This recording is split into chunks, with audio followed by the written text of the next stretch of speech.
Good morning, everyone. So, today we are doing binding energy curve. On the last turn, also we explained some of the points related to binding energy curve. So, the binding energy curve is shown here. और इस curve से related बहुत सारे points आपको पता भी हैं और जो पॉइंट्स रह गए हैं वो बाइंडिंग एनर्जी कर्व से रिलेटेड आज एक्सप्लेन होंगे। तो सबसे पहली चीज़ ये है कि बाइंडिंग एनर्जी कर्व जो है that is the curve between binding energy per nucleon and mass number. तो इस कर्व में आपने अभी तक एक बार मैं फिर से रिकॉल कर दे रही हूँ जो आपने अभी तक पढ़ा है इसमें।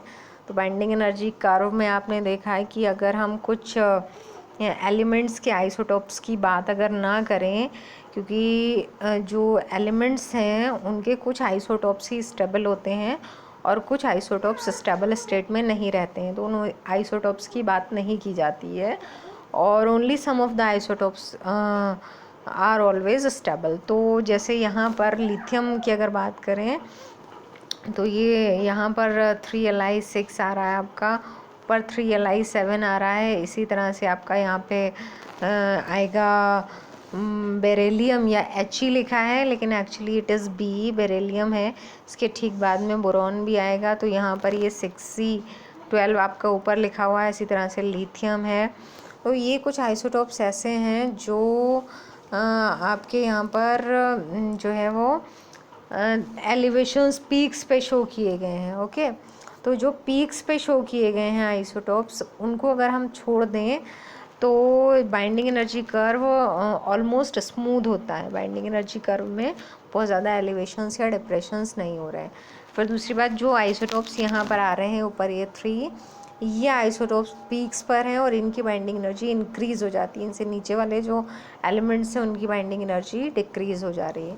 उसके अलावा जो स्टार्टिंग में यहाँ पर 3 आइसोटोप्स दे रखे हैं आपके हाइड्रोजन के या फिर हीलियम की बात करें, तो इनकी जो बाइंडिंग एनर्जी है वो बाइंडिंग एनर्जी कम है। तो इसका मतलब जो लाइटर न्यूक्लियाई होते हैं जिनका मास नंबर कम है उनकी बाइंडिंग एनर्जी कम होती है। और इसी तरह से आगे जाकर आप देखेंगे कि जो हैवियर न्यूक्लियाई होते हैं जिनका मास नंबर ज़्यादा है उनकी बाइंडिंग एनर्जी भी कम होती है। तो इस रेंज को और इस रेंज को अगर आप छोड़ दें तो यहाँ बाइंडिंग एनर्जी एवरेज है, और जिसमें आगे आप पढ़ेंगे कि सबसे ज़्यादा बाइंडिंग एनर्जी आयरन की होती है। तो बाइंडिंग एनर्जी अगर इंक्रीज़ होती है तो वही रीज़न है स्टेबिलिटी का, कि न्यूक्लियस किस कंडीशन में स्टेबल होगा। और जैसा मैं आपको बता रही हूँ कि कुछ आइसोटोप स्टेबल हैं एलिमेंट के, कुछ आइसोटोप स्टेबल नहीं हैं। तो जो आइसोटोप्स स्टेबल नहीं होते हैं वो स्टेबिलिटी की कंडीशन में जाने के लिए अपने अंदर से कुछ पार्टिकल्स को एमिट करते रहते हैं। स्पेशल टाइप के पार्टिकल्स का एमिशन होता है और रेज़ की फॉर्म में ये एमिट होते हैं। तो यही आपका आगे टॉपिक था जो कि स्किप हो गया है अब, रेडियो एक्टिविटी। जो ये फिनोमिना होता है spontaneous emission of some particles from these unstable nuclide, ये रेडियो एक्टिविटी था। और जो ये स्पेशल पार्टिकल्स थे ये अल्फ़ा बीटा और गामा रेज कहलाती हैं। तो ये दोनों ही टॉपिक्स आपके स्किप हो गए हैं। तो फ़िलहाल जो हमने यहाँ पॉइंट्स स्टडी कर रखे थे और जो बाइंडिंग एनर्जी कर्व है आपका जिससे रिलेटेड है ये, उसमें आपने पढ़ा है कि एक्सेप्ट सम न्यूक्लियाई, जो मैंने अभी आपको बताया है कि वो आइसोटोप्स कुछ एलिमेंट्स के जो एलिवेशंस पे पीक्स पे आ रहे हैं अगर उनको छोड़ दें तो बाइंडिंग एनर्जी पर न्यूक्लियन एक स्मूथ कर्व में लाई करता है। लाइटर जो न्यूक्लियाई हैं उनके लिए बाइंडिंग एनर्जी कम है। और मास नंबर रेंज जो आपकी 2 से 20 तक आ रही है उसमें वेल डिफाइंड मैक्सिमा मिनिमा बने हैं। मैक्सिमा कहाँ बने हैं ये भी आपने देखा है इन वाले नंबर्स पे, और जो मिनिमा बने हैं आपके वो यहाँ पर हैं 3Li6, 5B10 एंड 7 and 14। तो ये बिल्कुल क्लियर है, जो वहाँ दिखाया गया है वही आपको यहाँ लिखना है।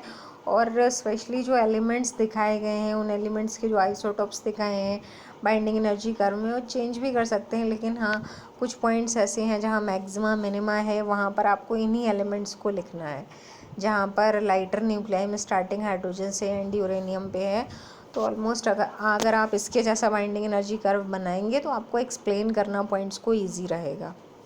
फिर आपका नेक्स्ट जो आता है 4th पॉइंट, वहाँ से एक्सप्लेन नहीं हुआ था। तो 4th पॉइंट में है कर्व जो है that has a broad maximum close to the value 8.5 MeV per nucleon. और मास नंबर रेंज क्या है 40 से 120। तो आप ये देखेंगे, I will show you in the diagram also, कि एक ब्रॉड मैक्सिमम मिलेगा आपको। कहाँ मिलेगा? बाइंडिंग एनर्जी जब 8.5 हो जाती, तो ये मैक्सिमम बाइंडिंग एनर्जी है। और मास नंबर रेंज किस में आ रही है? 40 से 120 के बीच में। It has a peak value जिसमें बाइंडिंग एनर्जी की 8.8 MeV पर न्यूक्लियन है। और किसके लिए है वो? आयरन के लिए। तो आयरन की बाइंडिंग एनर्जी सबसे ज़्यादा होती है। ओके, तो यहाँ पर अगर आप देखें, नेक्स्ट वाला पॉइंट भी देखें, दोनों एक साथ देख लेंगे हम। यहाँ पर नेक्स्ट पॉइंट है कि मास नंबर जैसे ही इंक्रीज़ होता है दोबारा से, तो बाइंडिंग एनर्जी पर न्यूक्लियन क्या होता है? डिक्रीज़ होना स्टार्ट हो जाती है। किसके बाद डिक्रीज़ होती है? 8.8 MeV के बाद में डिक्रीज़ होने लगती है। और कितनी हो जाती है? ड्रॉप कहाँ तक करती है? 7.6 तक। किसके लिए ड्रॉप करती है? सबसे लास्ट में किसको दिखाया गया? यूरेनियम को। तो this decrease due to the Coulomb repulsion between the protons which makes the heavier nuclear less stable. ये पॉइंट अभी आगे हम एक्सप्लेन करेंगे। तो फिलहाल आपको याद ये रखना है कि 8.8 MeV के बाद बाइंडिंग एनर्जी डिक्रीज़ होना स्टार्ट हो जाती है और सबसे कम हो जाती है फिर आगे जाके यूरेनियम के लिए। तो यूरेनियम जो है वो लेस स्टेबल है, इसीलिए यूरेनियम जो है वो रेडियो एक्टिविटी का फिनोमेना उसमें अकर होता है। तो एक बार हम देख लेते हैं कि फिर से ये बाइंडिंग एनर्जी कर्व जो यहाँ दिखाया है, आप देखिएगा जो मास नंबर रेंज बताई गई है 40 से 120। तो ये देखिए, ये मास नंबर रेंज है। और इस मास नंबर रेंज में आप देख रहे हैं कि बाइंडिंग एनर्जी सबसे ज़्यादा कहाँ तक पहुँची है? ये बाइंडिंग एनर्जी है। तो लगभग आप देख रहे हैं जहाँ आयरन है वहाँ 8.8 MeV है मैक्सिमम। ओके, तो कहाँ इंक्रीज़ होना स्टार्ट होती? तो आप देख रहे हैं 40 से 120 के बीच में ग्राफ इस तरह से जा रहा है। तो इसमें बाइंडिंग एनर्जी इंक्रीज़ हुई है, लगभग 7.6 से इंक्रीज़ होना स्टार्ट हुई है। और उसके बाद इंक्रीज़ 8.8 तक हुई है। और 8.8 से डिक्रीज़ होके जहाँ यूरेनियम आया है तो ऑलमोस्ट वहीं पहुँच गई जहाँ से ये इंक्रीज़ होना स्टार्ट हुई थी। यूरेनियम के लिए बाइंडिंग एनर्जी 7.6 हो जाती है। और 7.6 जो बाइंडिंग एनर्जी है वो यूरेनियम के अकॉर्डिंग कम है, तो वो लेस स्टेबल है। तो अब लेस स्टेबिलिटी को एक और सेंस में देख लेते हैं कि लेस स्टेबिलिटी का मतलब यूरेनियम का मास नंबर भी बहुत ज़्यादा है। और कितना मास नंबर है? तो लिखा है 238। तो 238 न्यूक्लियॉन्स हैं यूरेनियम के अंदर। और जब इतने ज़्यादा न्यूक्लियॉन्स होते हैं तब स्टेबिलिटी को जज किससे करते हैं? सबसे पहली बात तो जो आपका न्यूक्लियर फोर्स है, अगर वो न्यूक्लियर फोर्स इतना सफिशिएंट है कि वो इन 238 न्यूक्लियॉन्स को बाइंड कर सकता है न्यूक्लियस के अंदर, तभी तो न्यूक्लियस स्टेबल हो पाएगा। लेकिन न्यूक्लियर फोर्स के साथ प्रॉब्लम ये है कि शॉर्ट रेंज फोर्स है। और शॉर्ट रेंज फोर्स में हर एक न्यूक्लियॉन को, क्योंकि ये फोर्स के बारे में आपने पढ़ा था कि ये सैचुरेटेड है, एक न्यूक्लियॉन दूसरे पे एक्ट कर रहा है और उस एक ही न्यूक्लियॉन बहुत सारे न्यूक्लियॉन को बाइंड नहीं रख सकता। तो इसका मतलब एक दूसरे पे वर्क करेगा। तो शॉर्ट रेंज फोर्स होने की वजह से जो सारे के सारे न्यूक्लियॉन हैं वो एक साथ बाउंड रखना न्यूक्लियस के अंदर डिफ़िकल्ट होता है। एक और प्रॉब्लम होती है कि जो अगर न्यूक्लियॉन्स का मतलब प्रोटॉन्स भी हो सकते हो, न्यूट्रॉन्स भी हो सकते हैं न्यूक्लियस के अंदर। तो अगर protons, number of protons increase होने लगता है तो नंबर ऑफ़ प्रोटॉन्स स्टेबिलिटी को तो शो करता है, माना जाता है। आगे जाकर आप पढ़ेंगे सेक्रे चार्ट में कि एक रेशियो होता है N/Z। और N/Z जो रेशियो होता है वो ये शो करता है कि प्रोटॉन्स और नंबर ऑफ़ प्रोटॉन्स और नंबर ऑफ़ न्यूट्रॉन्स के बीच में कैसा रिलेशन होता है। लेकिन ये रिलेशन जब एक वैल्यू के बाद इंक्रीज़ होने लगता है तो प्रोटॉन्स के बीच में कूलम्बिक फोर्स जो होता है, जो रिपल्जन होता है, वो इंक्रीज़ होने लगता है in comparison to nuclear force. तो प्रोटॉन्स एक दूसरे को रिपेल करेंगे तो फिर उनको उनके अगेंस्ट न्यूक्लियर फोर्स से बाइंड रख पाना डिफ़िकल्ट होता है। तो ये रीज़न भी होता है। जो यूरेनियम के केस में यही रीज़न लिखा है जो आपने नीचे पढ़ा था कि इनके जो प्रोटॉन्स रिपल्जन है उसकी वजह से ये अनस्टेबल हो जाता है। तो इसमें लिखा है जो आपने पढ़ा था कि यूरेनियम वाला जो केस है, यहाँ लिखा है कि this decrease is due, binding energy क्यों डिक्रीज हो जाती है उसका रीज़न लिखा है, it is due to Coulombic repulsion between the protons which makes the heavier nuclei less stable. Okay, तो हैवियर न्यूक्लियाई में अगर ये सिचुएशन है कि प्रोटॉन्स ज़्यादा हैं तो उनमें रिपल्जन भी ऑब्वियसली ज़्यादा होगा।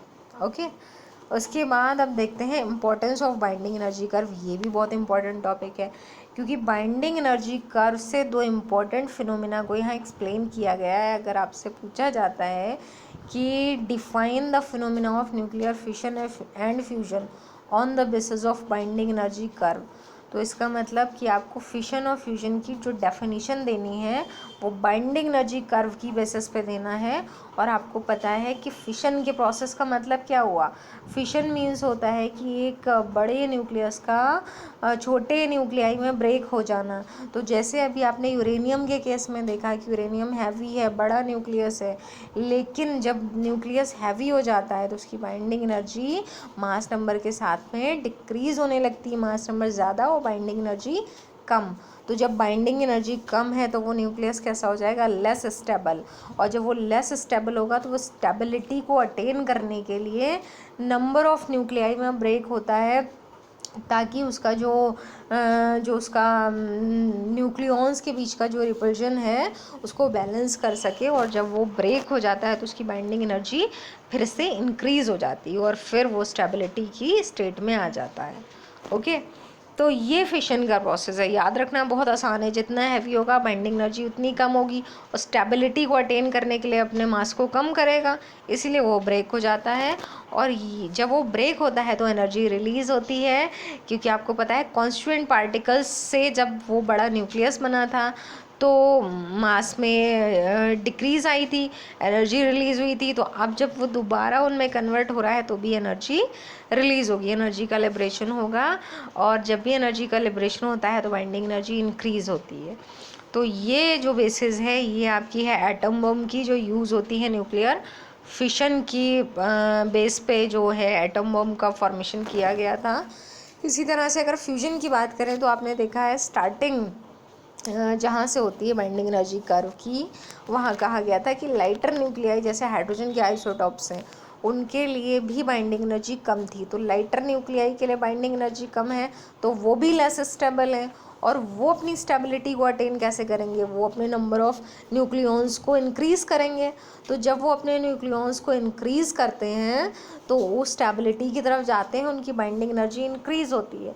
और बाइंडिंग एनर्जी इंक्रीज़ होगी तो this is the phenomena of nuclear fusion. Small nuclei जब टू और मोर स्मॉल न्यूक्लियाई जब कंबाइन होते हैं और एक बड़ा न्यूक्लियस बनाते हैं तो वो फ्यूजन होता है और उसमें भी एनर्जी रिलीज़ होगी, क्योंकि आपको पता है यहाँ मास इफेक्ट किस फॉर्म में कन्वर्ट होगा, एनर्जी में।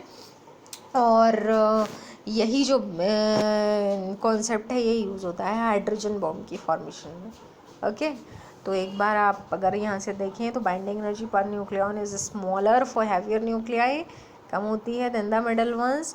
तो हैवियर न्यूक्लियाई क्या है, लेस स्टेबल।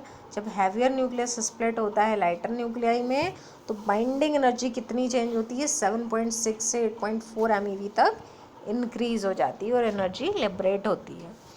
इसी तरह से फ्यूजन में बाइंडिंग एनर्जी कम है लाइटर न्यूक्लियाई के लिए, वो भी लेस स्टेबल हैं। जब ये कंबाइन होते हैं बड़ा न्यूक्लियस बनाते हैं फिर एनर्जी लिबरेट होती है। तो आप ये भी लिख सकते हैं कि ये बेसिस है एटम बम का और ये हाइड्रोजन बम का। ओके, तो इस तरह से हमारा जो है वो ये टॉपिक फिनिश हुआ। इसके बाद कुछ टॉपिक्स मैंने आपसे कहा था कि भले ही सिलेबस में ना हो लेकिन आपके लिए इम्पॉर्टेंट है, पढ़ना है। तो एक टॉपिक आता है न्यूक्लियर एनर्जी लेवल्स। तो अगर कॉन्सेप्ट आपको पता है then it will help you. तो न्यूक्लियर एनर्जी लेवल्स, जैसे आपने इलेक्ट्रॉन के एनर्जी लेवल्स पढ़े हैं, आपने इलेक्ट्रॉन की स्टेट्स पढ़ी हैं कि इलेक्ट्रॉन पहले ग्राउंड स्टेट में है फिर उसको एनर्जी मिल जाती है, फोटोन उसको अपनी एनर्जी देता है तो वो एक्साइटेड स्टेट में चला जाता है।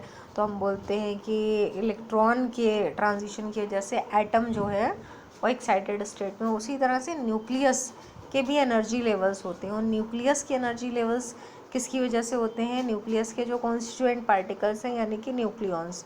तो न्यूक्लियॉन्स भी न्यूक्लियस के अंदर अलग अलग स्टेट्स में रहते हैं, अलग अलग लेवल्स में रहते हैं। तो न्यूक्लियॉन्स अगर जो है वो न्यूट्रॉन्स प्रोटॉन्स अगर लोअर लेवल में है तो ग्राउंड लेवल कहलाएगा, ग्राउंड एनर्जी स्टेट। और अगर वो किसी तरह से एक्साइटेड हो जाते हैं, ज़्यादा एनर्जी मिल जाती है तो वो उससे ऊपर वाले लेवल में चले जाते हैं, तो वो न्यूक्लियस जो है वो एक्साइटेड स्टेट में माना जाएगा। तो ये न्यूक्लियर एनर्जी लेवल्स कहलाते हैं। तो न्यूट्रॉन्स प्रोटॉन्स जो है वो न्यूक्लियस के अंदर मूव करते रहते हैं, एक जगह पे नहीं है, रेस्ट में नहीं है, इस तरह का मूवमेंट नहीं होता है जैसे इलेक्ट्रॉन का रेवोल्यूशन लें, लेकिन always these are in motion. तो डिस्क्रीट क्वांटम स्टेट्स बोलते हैं इनको, डिस्क्रीट क्वांटम स्टेट्स में ये मोशन में हैं और इनके पास एनर्जीज भी हैं जिनसे ये मूव कर रहे हैं। तो ये न्यूक्लियर स्टेशनरी स्टेट्स कहलाती हैं। और जैसा मैंने आपको बताया कि लोएस्ट एनर्जी वाली स्टेट ग्राउंड स्टेट, अगर कहीं से एनर्जी सप्लाई हो जाती है तो एक्साइटेड स्टेट में चला जाता है न्यूक्लियस। तो ये जो एनर्जी लेवल्स हैं ये कहलाते हैं न्यूक्लियर एनर्जी लेवल्स। तो यहाँ पे हम फिनिश करते हैं। एक लास्ट आपका चैप्टर टॉपिक रह गया है, फिर ये चैप्टर फिनिश हो जाएगा, that is nuclear stability and unstability. और एक चार्ट है उसमें सेग्रे चार्ट, वो हमें स्टडी करना है। तो बस ये लास्ट टॉपिक हम फिनिश करते हैं, फिर लास्ट चैप्टर स्टार्ट होगा आपका। Okay, thank